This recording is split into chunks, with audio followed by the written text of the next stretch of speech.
Alors maintenant, procédons à la suite. On va réutiliser des effets au fur et à mesure qu'on vient de faire là précédemment. La première chose qu'on aimerait aborder, c'est l'effet de cascade, l'animation notamment, d'apparition de tous ces caractères, parce que là tout est à plat. Donc ce qu'on va faire, c'est que là, donc on a l'étape 2 qui est sous forme de 2 compositions, donc qui est finalisée dans le code caractère animé. Donc je vais déplacer cette nouvelle composition dans une nouvelle. En même temps, ça la glisse dedans, et ici je peux la renommer étape 3.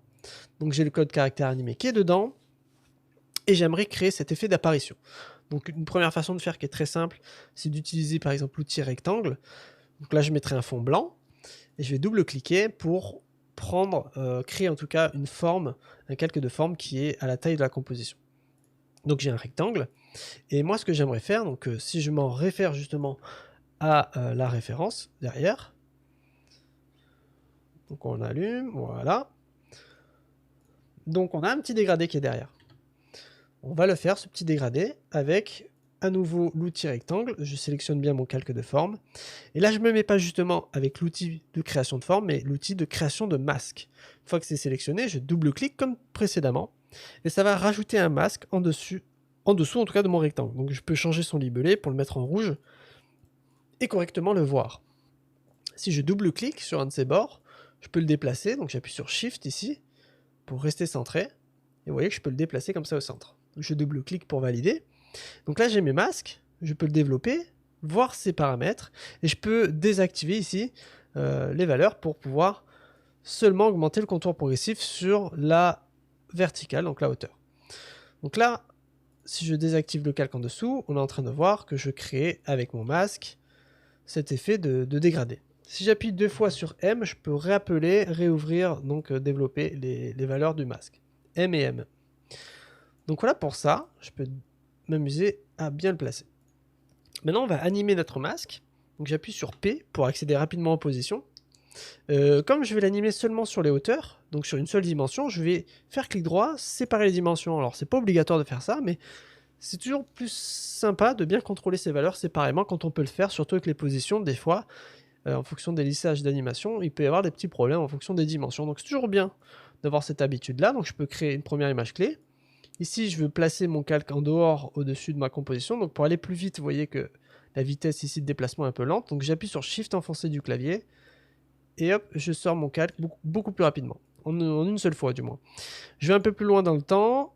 Et je vais le sortir de l'autre côté. Donc comme maintenant j'ai aussi mon dégradé, je peux faire attention de bien sortir le dégradé avec. Première chose, enfin en tout cas, seconde chose qu'on va pouvoir voir maintenant, c'est l'animation, sa vitesse. Donc on peut toujours garder sous la main la référence. Donc la vitesse est quand même assez rapide.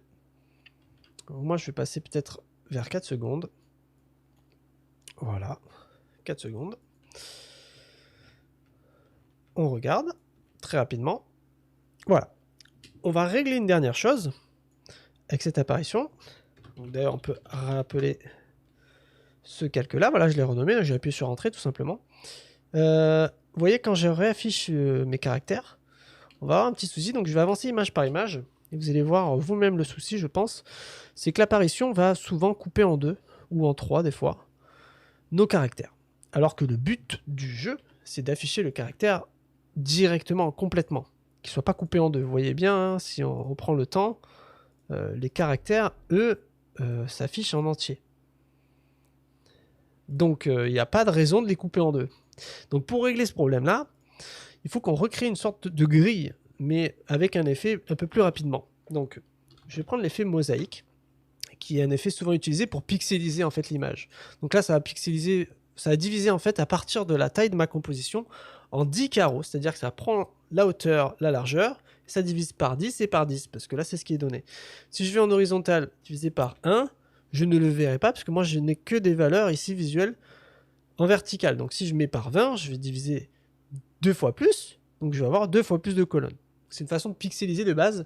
Donc moi le but du jeu ça va être de me rapprocher ici de la bonne hauteur en fait en pixels.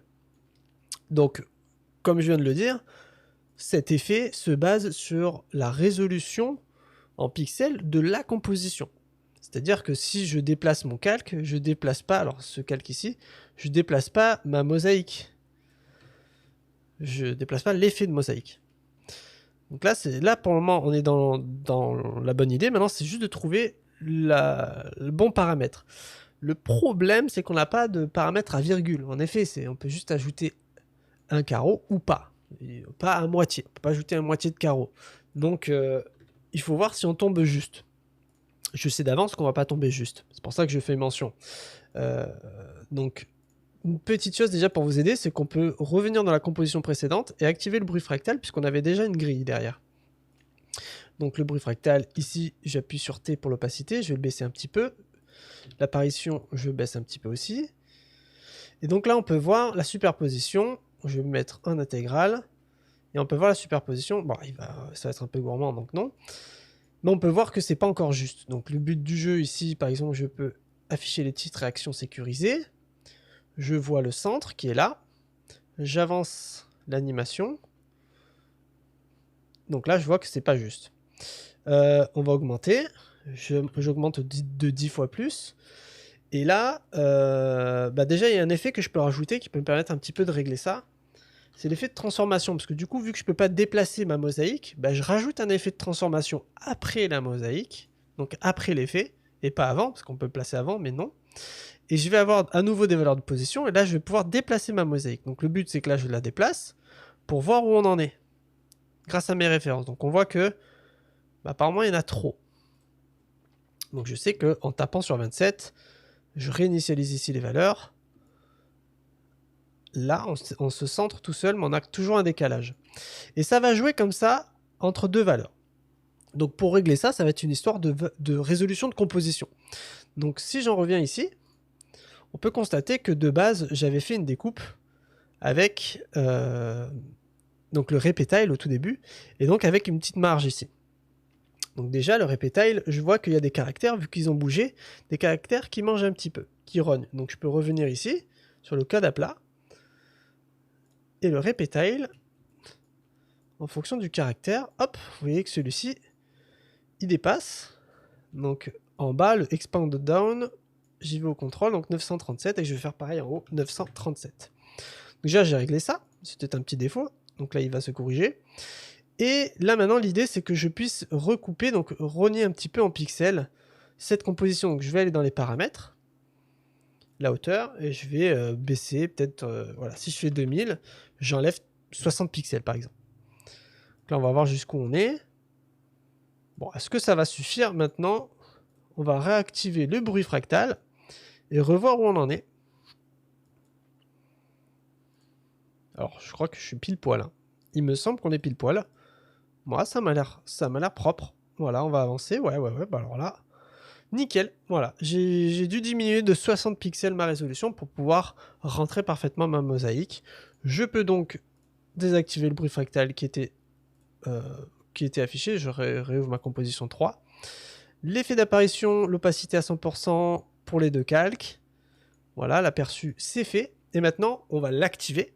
Donc ici, j'ai les modes et les caches. Donc si vous ne l'avez pas, vous cliquez droit ici dans les colonnes. Vous activez les modes. Et donc là, vous avez les caches. Donc il faut bien placer l'apparition au-dessus de la composition souhaitée. Donc ici, mes caractères animés. Et je vais demander d'être en alpha par rapport à l'apparition. Et donc là, nous avons notre première animation d'un point de vue en tout cas de l'affichage. Maintenant, le but, c'est que notre cascade, elle est aléatoire par rapport à ces colonnes.